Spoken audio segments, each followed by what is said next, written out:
Today I wanted to make a video about the rebuild I did on my DX Commander Classic. Um, I had a small failure with it, with one of the plates finally giving up after 4 years in the Texas sun. And this is one of, I think, Callum's original polls. I mean, it's not obviously number one or anything. It was, I mean, he'd been doing it for several years, but I had one of the ones that came with the original D10 wire that you took your drill and stretched it out as far as you could get it, and then took the drill to unwind it, and in order to extract the wire that you eventually used to roll up the pole. Now that has all been replaced with D10 because when I got the Expedition and then the Repeat, both antennas, I had ordered extra wire, so I've always had extra wire. In fact, my radials are all D10 now too. That was due to a mishap with the lawnmower when my guys that were mowing the yard overran it. So anyway, it's been up constantly for the past 4 years, and the plates that were the original plates that came with it have just kind of deteriorated, and I'll show you that in a minute. So let's get started. This is the pole after I've taken it down. I've got it laid across these Harbor Freight workbenches here, and I basically began to work on it. Basically, what the process here is to undo all of the hose clamps, pull those off, and start bringing in the new hardware. By the way, I think I didn't mention the new hardware. I ordered a replacement kit from Callum. Not with the pole. I don't need the pole. This pole is actually in pretty good shape, and I will show you some damage that I've gotten on the pole. But the pole has performed well. It's actually fallen a few times, and I basically you can see kind of in the background here, it's fallen onto the privacy fence, and as such, it's never really taken any damage at all. Mostly when it falls, I think it's hit some trees and stuff, and the reason for that is if you look over here on my, let's see, on my left here at these two pieces of or concrete that are there. Those are stepper stones. I have it up on stepper stones because what you're not seeing, and you will see later, is the patio cover that's sitting right next to this. It's about several inches away.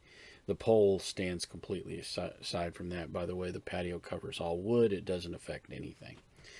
But so when I rebuilt this, I needed to, going back to my story. So on these deals, because I'm raising it up a little bit, because I will get during a water rain, I'll have enough water that sits here, right here, that it's just high enough that it hits that bottom plate and kind of floods that bottom plate. And I don't want that, so I put these stepper stones, and the stepper stones are enough to keep it out. However, the stepper stones are slick, and so having the guys on there, the guys actually, and I only guy from the very bottom, but having the guys on there, it will actually slip out from under the guys and kind of, twist out. And when it does, or it pivots out, so the bottom will push out, and when it does, the pole will come down. So anyway, that's happened a few times, and again, the pole's never had any damage. It lands on the fence, and it just I don't know, maybe the fence dents, but I've never had any issue with the pole. So anyway, point is, pole's not getting replaced. Only the element, or the plates and the hose clamps. And I'll show you the hose clamps because I think what Callum came up with is really slick there. Anyway, so we're going to go on to our next picture. This is just another picture of it. So this is the what I'm talking about. If you look, and I don't know, I think my cursor will show, but right here, you can see where this is beginning. You can definitely see all the cracks, but you can see where this is beginning to wear. And what's happened, and I didn't get a good picture of it because it's on the wrong side, but one of these actually completely split open. And so this cable right here that is tied around the pole was my third guy for a while I was waiting for the new plates and the weather to turn well enough that I could rebuild it. So this is on here. Eventually I'll untie this, and I've already got a carabiner on here that was used to hold it up. And I'll show you the guying a little later. I think it really depends because that's not that important to this. But anyway, you can see that this thing is just completely cracked and worn. And again, Callum has replaced these and redone these with a different material that should hold up a lot better in the Texas sun. So again, this is 4 years worth. So I mean, they've done their job for 4 years, and it was just that one weak spot there that kind of gave. The rest of this is still fine. It's not like you can like take your hands and crack it or split it. It's pretty well together. So those cracks don't really come to the surface. They're internal and they don't really affect it. So anyway, this is this picture. So this is where one of the plates, in one of the middle plates actually, had been sitting on against the pole and literally rubbed the paint off the pole. And I don't know what caused that. I mean, I don't know why it would move even. Possibly I didn't have it installed correctly. I have since, possibly because I didn't put this hose clamp above it, and had put the hose clamp down here, and then it came and made contact with the hose clamp. I don't know, but anyway, it did kind of get on here, and when I was trying to get it off of here, it felt like it had actually melded into this, or kind of gotten warm enough that it kind of melted onto the pole a little bit. It's the only one that did this. The rest of them I have not had any issues with. So anyway, I just brought that up in the video, but again, the pole is fine. I don't see that there's any need for me to do anything here. I may show this to Callum and see what he thinks, but I don't think there's anything that I need to do. So that's another picture of it. So this is me getting the plates. I've basically, all of these hose clamps here have been undone, and they're ready to move up. Now, one thing I wanted to point out here, and actually I wanted to point it out in that other picture, but I'm not going to go back to it. These clamps here are the original aquarium tubing that was on here was clear, and you can see that these things in the Texas sun, or basically in the sun, I don't think it would matter whether it was Texas or not, have gone white, and they're not brittle, they're still pliable, etc. That's just, it's working pretty well, really.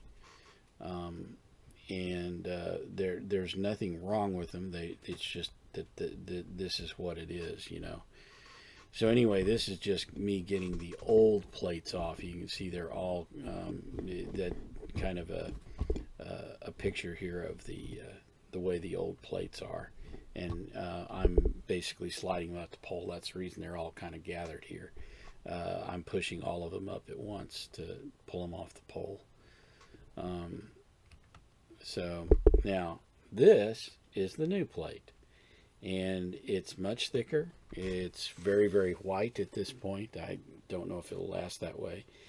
And then you can see the new hose clamps, and I want to tell you, those hose clamps, I mean, when I did the original ones and did the aquarium tubing, and pushing through the aquarium tubing, and there are other videos out there that show the same thing. It's a struggle to get all those things. You have to undo them, put them back together, push them together, get everything lined up, and basically push it through the aquarium tubing, and then get it to get it through the clamp again, and then get it screwed in so it begins to become a clamp. And it was always a struggle. It just was. In fact, there's one of these. I don't have any pictures of it. My phone was really acting up, so these are the pictures I was able to capture. I definitely wasn't able to do any video from the actual rebuild. But anyway, these hose clamps are so easy to use.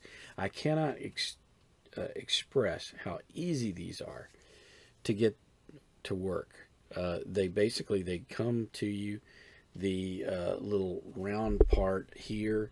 Hopefully this is showing in the video, but this rounded part here comes without this bolt in it. This thing here is not even on there, so you literally go up to where you want to put it on, and just a little bit of a couple of seconds, you'll have that thing through there, and then you take the bolt and your hex driver, and you start screwing it, and it will catch. First, it'll screw into that housing, and then it will catch, and it will begin to tighten, and it is just dead simple to put these on here. So this is the great thing that Callum has done here with the newer design and the newer hose clamps. It is just absolutely easy to get these things to work. And then, of course, obviously they don't they're not going to, I'm sure, interact with the pole in any way,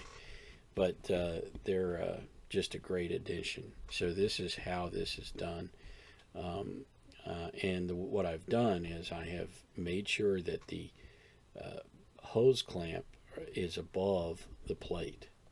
I'm doing that now because I feel like this is the correct way to do it. I should have done it that way in the beginning, but I didn't. And so I think that one that I was showing earlier, where the rubbing was done, I think that may have been because it wasn't being held in place, and so it might have moved some as I was doing it, or as I was moving things. There's more pictures of it. Here's another picture of one of the hose clamps where it's just the hose clamp. Again, I need to go in and trim these up. I do that later, but I don't do it right now. And again, I don't have any pictures of that, but you can just cut these with wire cutters, and it'll pop right off. Once you get it down to where you want it to, where you're going to put it, and they're pretty much all the same length. I looked to me like a couple of them were shorter, but I didn't pay any attention to which one was which. I just simply used or replaced the old clamps with these in all the places, and you can see some of the wires running by it as I had already started getting the wires back up and onto the system. More pictures of that. Here's another picture of one of the upper ones where I'm showing you basically I'm using the double knot technique that Callum has. I also use the knot technique to in the where the little fold over is in the wire, and that just works so brilliantly, and it's so much easier to figure out exactly how long or how much you need so that you can get the system set up so that you can get your wire as long as you need it, and then make it nice and tight on the pole, or so it doesn't move in the breeze so much. I had a lot of struggle with that with the little clips, and creating the carabiner clip type things on the ends of these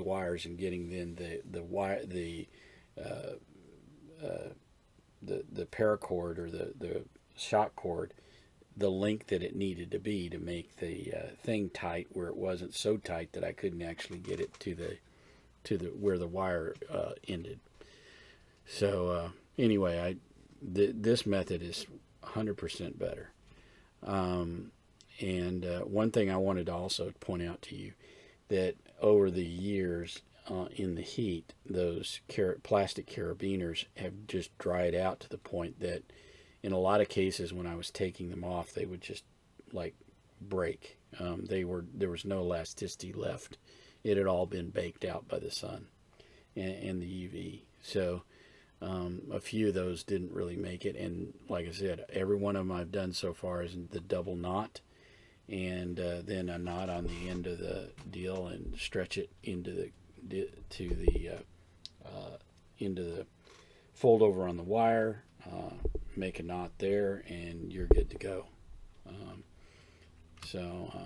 This is another one where I've done the double knot, and this is actually the little eye hook thing with 40 meters going all the way up, and then it's coming back down. And then here's the double knot setting up for 30 meters. This is the pole back up. Now, if you look really close at this, you'll see that one of those wires was kind of caught in one of the hose clamp things, and I need to go back up in there and pop that or move it over. I think it's 30 meters that's got the issue. 30 meters, though, is dead rock solid. And it's working well, and you can kind of see some of the other double knot thing, or the knot here where where the fold over is, all of this. But this is it back up, and of course you can see that I have not cut or trimmed the things at this point. I need, I've taken it down and done that again, or done that so that it's cleaned up. And I always have extra, like, shock cord hanging out all over everywhere. I am not a big guy on how something looks. I am a very big guy on how something works, because I am pushing 1500 watts through this thing. I do not run a tuner, and this antenna is my tuner. So I've not had any problems. The mercury, if I'm pushing power through here and for whatever reason this is off, which I haven't had any issues with this antenna.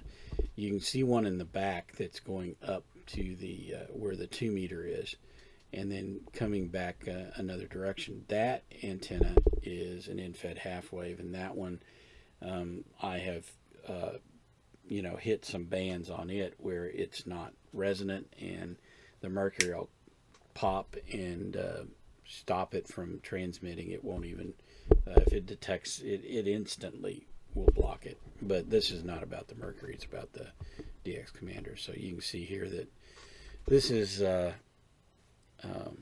all set up and working well. You can kind of sort of see the right here at the bottom of the picture is the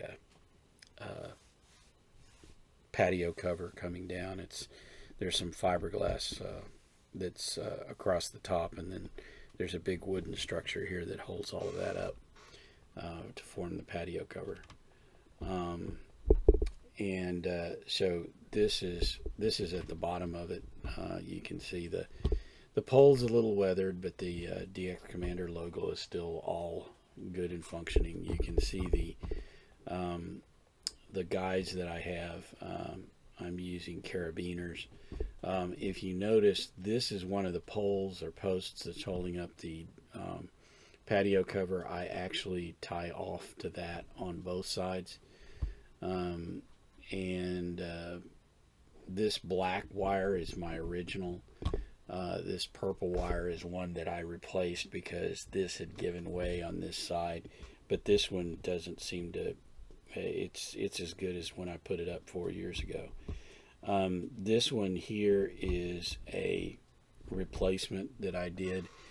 It's actually an adjustable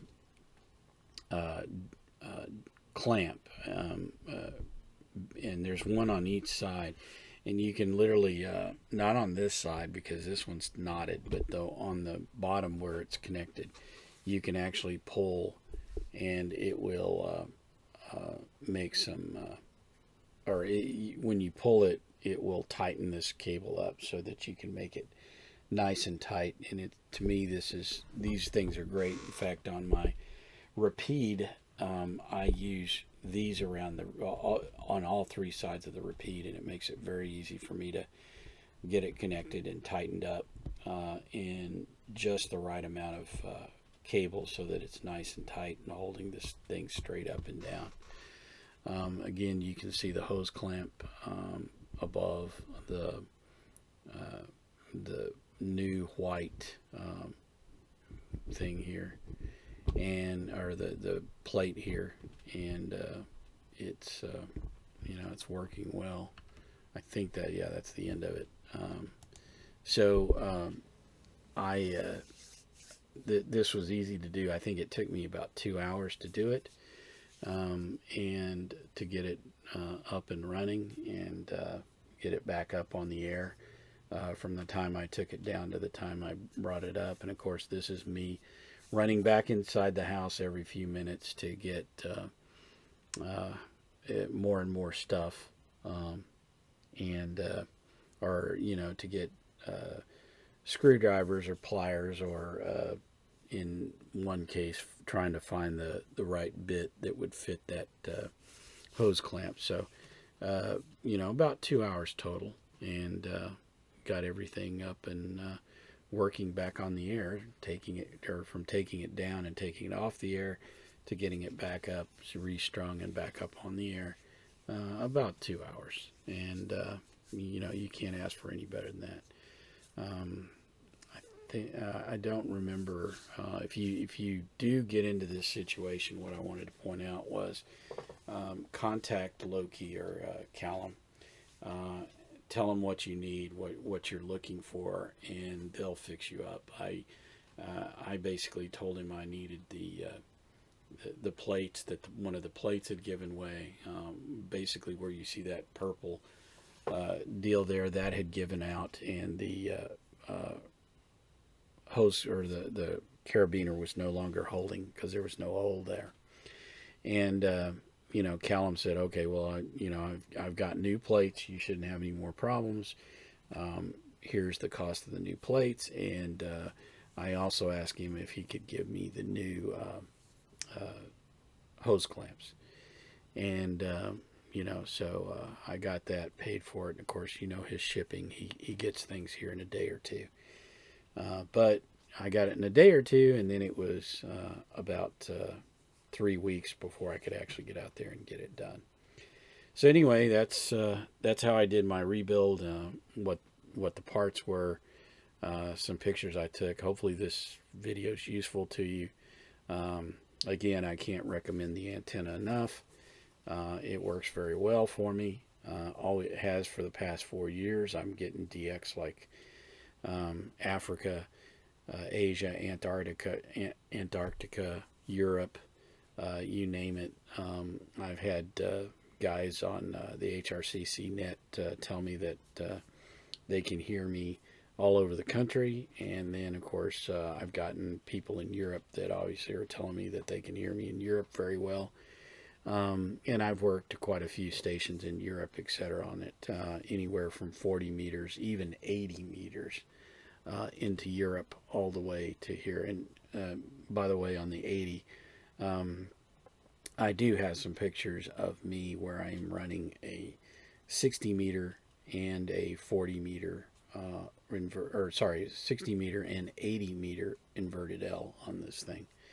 So I've done it all. I also have a rolly coil. I've used the rolly coil again on both 80 and 60 meters with great success. So this is such a flexible antenna, and one that's worked for me well, and I expect it will be working for me well for a number of years to come. Anyway, 73 guys, hope you enjoy the video. This is Don, N5SKT.